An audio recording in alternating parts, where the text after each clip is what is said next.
Una cuestión importante que hay que aclarar es por qué hablo de esta cuestión de que la energía social no permanece en el sistema. ¿Por qué digo que se descarga la energía social? Bueno, lo que ocurre es que la energía ligada, y no puede ser de otra manera porque si no, no podría buscarse y utilizarse el conocimiento social que está en las personas, la energía ligada es siempre y necesariamente energía dinámica, de tal manera que tiende permanentemente a escapar del sistema y de hecho lo hace masivamente en nuestro propio funcionamiento orgánico. Es necesariamente dinámica porque si la información necesaria para la reproducción del sistema se convierte en energía potencial, vinculada por ejemplo a datos informacionales guardados en una memoria rígida, como puede ser un códice, una normativa, un protocolo o un manual de instrucciones, e incluso determinados circuitos neuronales de acumulación de información, si ocurre esto, es necesario un nuevo trabajo de energía circulante para extraerla, reordenarla en un nuevo contexto y hacerla socialmente útil. Por eso la energía socialmente utilizada siempre va a estar en movimiento y tendiendo a descargarse. Este proceso es el que caracteriza al trabajo humano propiamente dicho en esta concepción de la vida social, algo que no estaba definido, por ejemplo, cuando se hablaba de trabajo humano en la teoría marxista tradicional y en sus derivaciones más importantes. No se trata del gasto de músculo humano, ni siquiera estrictamente el conocimiento socialmente producido, sino la capacidad de sumar a un trabajo un conocimiento, una intención y un objetivo socialmente determinado y subjetivamente conducido, es decir, una manera particular y contextualizada, histórica, de recuperar datos y procedimientos a partir de otro trabajo que es el reconocimiento del entorno. Se reconoce el entorno y se aplica trabajo, ese reconocimiento es trabajo, para hacer el trabajo necesario. De modo que el trabajo humano no puede permanecer en el sistema sino como energía circulante, que no solo tiende a descargarse, sino que, precisamente porque no se le permite hacerlo, para que siga funcionando, mantiene al sistema en un permanente y variable grado de excitación interna. Que es en sí mismo una fuente adicional de entropía y desintegración social y subjetiva. Es la causa última del estrés estructural de todo sistema social humano, que es mayor cuanto mayor es el universo de aplicaciones, cantidad de relaciones sociales, grado de división del trabajo y adaptabilidad plástica de cada ser humano en términos de especialización. En este lugar la cooperación humana tiene un lugar fundamental en el esquema. En primer lugar, la cooperación es la única vía social de reedición de este mecanismo, dado que el aprendizaje instalado en la forzosa socialización de la subjetividad socialmente construida es comunicativo y no está vinculado a la estructura o esquema corpóreo individual original. Es netamente una imposición social, como se descubrió desde la idea de hecho social de Durkheim. En segundo lugar, como toda sociedad humana es ya comunicativamente compleja, solo la cooperación asegura la posibilidad de mantener funcional la división del trabajo. Recordemos que toda producción material humana es siempre y al mismo tiempo autoproducción somática y comunicativa. Pone en juego todas nuestras capacidades, pero también todas nuestras tensiones, orgánicas y psíquicas. Es necesario hacer alguna aclaración acerca de cómo se encaró el trabajo desde el punto de vista de la investigación.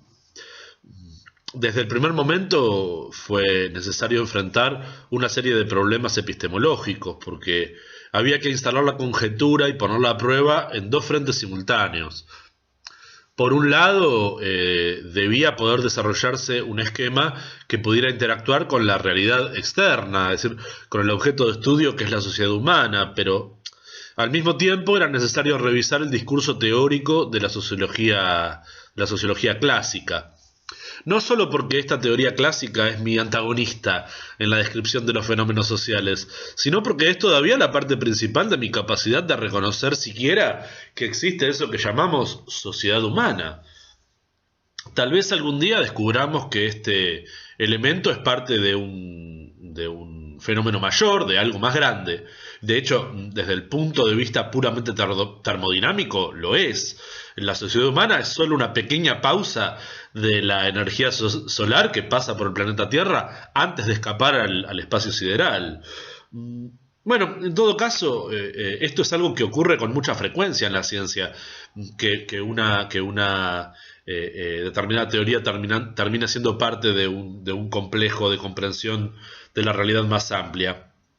De modo que con cierto pragmatismo incurrí en un constructivismo dialéctico que quiere ocuparse del desarrollo teórico y conceptual, pero considerado como parte de un sistema de conocimiento mayor que necesita de la percepción del contexto espacial y temporal, la historia, y también del cotejo y la contrastación de tipo empírico. Hay que considerar también que la mayor parte de los conceptos que podía utilizar para pensar seguían vinculados a la teoría sociológica clásica o a alguna disciplina asociada. Las ideas o conceptos que pude haber importado de otras disciplinas, como desde la física, están siempre, que pude controlarlo, al servicio del desarrollo de la teoría sociológica. El segundo paso, ya en el terreno metodológico, fue la revisión de la teoría sociológica clásica, y en este sentido tengo que advertir que, como todo investigador, he sido un investigador históricamente situado, con todos los condicionamientos y limitaciones que eso supone. Mi crítica, como toda crítica en el campo de la ciencia, es la crítica de mi propio acopio de conocimiento y de ninguna manera puede pretender ser una regeneración total de la teoría.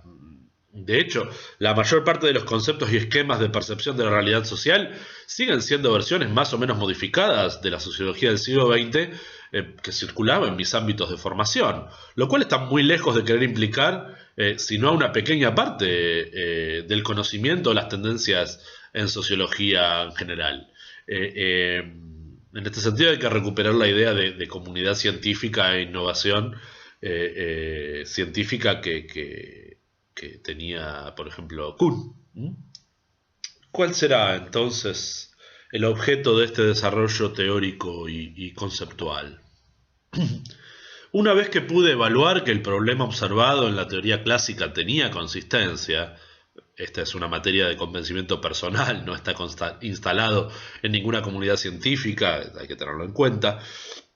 El objetivo fue construir una teoría elemental y general preocupada por los elementos que afectan a toda sociedad humana desde la perspectiva de la circulación de la energía, lo cual llevó a generalizaciones que implican omitir cuestiones importantes en las sociedades avanzadas, como la importancia y efectos del uso de energías suplementarias, el carbón, el petróleo a gran escala, concentración de energía solar y demás. En todo caso, la premisa central, en función de un rigorismo sistemático, era que la observación o descripción de los procesos sociales podía seguir el camino que quisiera respecto de la teoría previa, el conocimiento histórico y demás, pero siempre sin contradecir la lógica de la circulación energética, en donde la tensión social integrante determina que la entropía social siempre es superior al trabajo social agregado en un momento determinado. De modo que o se incrementa la energía circulante en el sistema, lo cual aumenta también la entropía total, que eventualmente, si se consolida, se vuelve parte de la estructura histórica, o se permite la disolución de algunas relaciones sociales, lo cual no puede descender por debajo de cierto límite funcional. No podemos destruir relaciones sociales sobrantes simplemente porque no podamos mantenerlas, sino que debe mantenerse la funcionalidad general del sistema.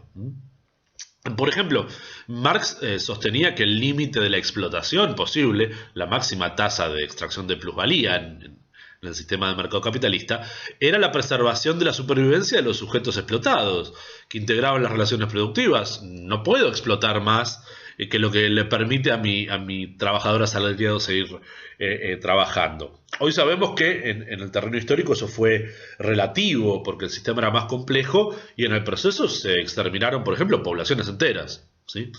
En este nuevo esquema, el de la circulación de energía, ese límite se extiende a las relaciones sociales mismas, porque los sujetos lo son en la medida en que están predispuestos por ciertas cantidades de trabajo de socialización, integración y cohesión para participar de dichas relaciones sociales. no hay ninguna novedad. La existencia social, con indiferencia de las condiciones de justicia o injusticia social, es la perpetua lucha contra la desintegración, que al mismo tiempo es una permanente tendencia. Por eso la tesis cambia el eje de la reproducción social hacia la conservación del proceso de circulación energética. Y esta conservación no es otra cosa que la permanente gestión de la entropía social. Un viejo epígrafe marxista dice que ninguna sociedad desaparece hasta que no desarrolla todas las formas productivas que caben en su seno, y hasta que nuevas formas y superiores formas de producción no se desarrollan. Bueno, hay que decir algo sobre este epígrafe aquí. Es una buena intuición basada en las percepciones neohegelianas y materialistas del desarrollo histórico, que por cierto nunca fue debidamente testeada, aunque muchos pensadores críticos la observaron y la utilizaron. En términos epistemológicos tuve que hacer cierta crítica del uso del concepto de dialéctica. Aquí en esta introducción diríamos que ninguna sociedad desaparece mientras puede evitarlo, es decir, desarrollando todas las capacidades de regulación de la entropía que es capaz de desarrollar. Y considerando que estas capacidades están a cada momento determinadas efectivamente por su devenir histórico, se refieren a él, al aprendizaje histórico precedente, tanto en la escala de las relaciones de producción predominantes como en la microfísica de las relaciones de poder. Todo, desde los grandes aparatos y organizaciones hasta los más mínimos dispositivos y procesos subjetivos vinculados a lo social, debe responder en forma particular y conjunta a la vez a la lógica de la circulación de la energía social. Ese es mi límite de comprensión teórico. En realidad, aunque parece muy complicado, una vez que se asume con rigor esta idea, tanto el esquema sociológico como la observación se simplifican notablemente, porque tenemos límites precisos al no poder contradecir la lógica de la circulación de la energía. Porque en realidad es parte de la idea epistemológica previa. A mi buen saber y entender, una teoría que en última instancia no economice información no es útil aunque sea precisa, incluso no es útil aunque sea más precisa que otras teorías alternativas. Esto es una cuestión que, considerando también la transdisciplinariedad que estaba utilizando, suponía también un riesgo que en su momento decidí correr, y hay que ser justos. Me fue señalado, por ejemplo, al momento de defender la tesis doctoral. Había una complicación inherente que implicaba que los que se acercaban a esta teoría entendieran cuestiones vinculadas a muchos campos diferentes y correlacionados, donde siempre caben muchísimas dudas, muchísima posibilidad de error. Esto es cierto, pero creo que se corresponde con el estado actual de la ciencia social, y no creo que sea sano para toda la ciencia social que todos estemos esquivando ese tipo de complejidad. Aunque, insisto, está siempre la posibilidad de que más adelante se produzca una depuración que simplifique los términos, o que la contrastación con otras corrientes en la sociología, por ejemplo, simplifiquen por lo menos el lenguaje que se ha utilizado.